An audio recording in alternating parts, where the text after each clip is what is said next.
Salut les Richman et les Richwomen. Aujourd'hui, vidéo dans le défi 27 jours 36 vidéo numéro 20, donc le 22e livre, Essentials and Habits de Leo Babauta. Alors, Leo Babauta, c'est vraiment quelqu'un que je recommande, tout ce qu'il fait est intéressant. Ce livre en particulier, je recommande de le prendre comme un livre de chevet. Si vous êtes vraiment ultra fâché avec l'anglais, bah vous achetez L'art d'aller à l'essentiel, mais honnêtement, franchement, Leo Babauta, il écrit dans un style tellement simple et direct que même si vous n'êtes pas doué en anglais, vous n'aurez pas de mal. D'ailleurs, je vais vous le prouver en direct, hein, vous pouvez voir, je ne fais pas la traduction. Je pense que les phrases que vous voyez là, vous arrivez sans problème à les traduire. Bah, tout le livre, c'est exactement comme ça qu'il écrit. Donc le livre est réparti en 5 parties. Première partie, il explique comment créer une habitude. Alors il va vraiment pas à pas avec un plan en 6 semaines, etc. Et pour chaque semaine en 6 jours, parce qu'il considère qu'il y a un jour de repos. Franchement, au début on peut être tenté de se dire ouais, il va trop doucement, etc. Mais voilà, pensez au proverbe, qui veut aller loin ménage sa monture, bah, c'est exactement ça. Ensuite la partie 2. Parce que c'est pas un bisounours, et Babauta il est très conscient des problèmes que l'on peut rencontrer quand on veut mettre en place ce genre de système. Et ben c'est justement l'objet de la partie 2 où il explique les problèmes qu'il peut y avoir pendant la mise en place des nouvelles habitudes, notamment le fait de ne pas s'auto-flageller si on manque un jour, parce que c'est très contre-productif de s'envoyer plein d'énergie négative. En même temps, il met en garde, attention, il prend une règle qu'il appelle la règle d'or, c'est ne jamais rater 2 jours consécutifs. Voilà. Et c'est plutôt intelligent. Enfin, c'est franchement très bien expliqué et très simple.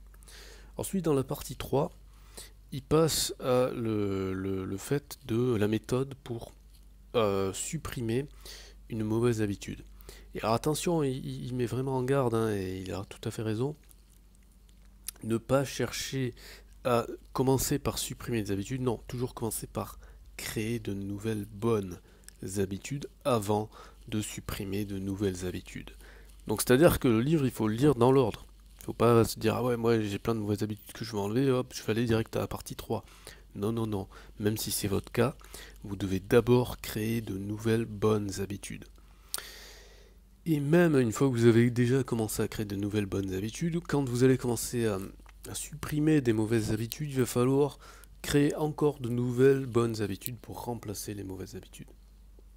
Ensuite, dans la partie 4, il parle de tout ce que tous les éléments extérieurs qu'on façonne d'une certaine manière pour nous rendre malheureux. Alors, il me prend un exemple très très simple. C'est notre conception du monde idéal où on se dit les gens devraient réagir comme ci, comme ça, et après on peste contre les gens, on n'est pas content, etc. Il rappelle que les gens sont des êtres humains comme nous, et donc comme nous, ils font des erreurs, et donc comme nous, ils ne rentrent pas dans des cases. Et donc c'est totalement aberrant et absurde de se faire un schéma mental idéal de la réalité. Voilà. Donc il apprend à... C'est un peu sur cette partie-là, alors c'est pas du tout le même style, mais il y a des ressemblances avec Eckhart Tolle. Voilà, notamment sur le principe de l'acceptation. Voilà, j'en dis pas plus là-dessus parce que c'est pas du tout l'objet, mais c'est vrai que en y repensant, il y a une petite connexion. Voilà, enfin la 5e partie, c'est, j'allais dire, c'est entre guillemets des recettes de cuisine. Comme son nom l'indique, Just Do This, c'est-à-dire que il donne clairement, voilà, étape 1 vous faites ci, étape 2 vous faites ça, etc.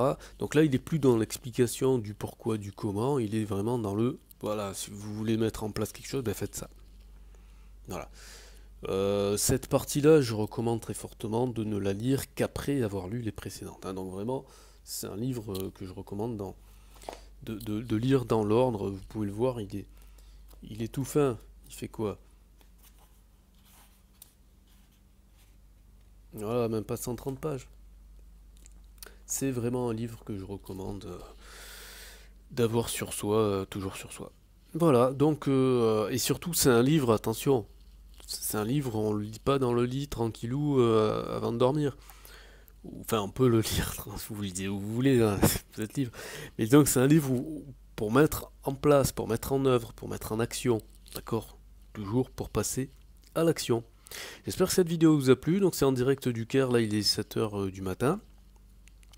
Si ça vous a plu, vous cliquez sur j'aime et vous partagez à tous les gens que vous aimez. Si ça ne vous a pas plu, vous cliquez sur j'aime pas et vous partagez à tous les gens que vous n'aimez pas. Donc dans tous les cas, vous partagez. N'hésitez pas à vous abonner. Ça vous permettra de ne rien rater des défis 27 jours 36 livres, de ne rien rater des interviews des lecteurs, parce que là du coup je suis arrivé au Caire, en Égypte, donc je vais partir à la chasse des lecteurs égyptiens. Vous n'oubliez pas les défis, le tour du monde en 27 jours, donc là c'est ma dernière étape. Hein. Dans 5 jours je repars à Paris. Mais il va y avoir à nouveau de l'activité, ne vous inquiétez pas, il va y avoir une petite pause entre mon retour et le mois d'août, quand même, quelques jours pour histoire de me poser un petit peu, mais je vais repartir à l'aventure dès le mois d'août. Voilà, donc ça c'était pour faire un petit peu de teasing. Et puis voilà, vous lisez des livres, vous respirez bien, vous mangez bien, vous faites du sport, et vous kiffez la life.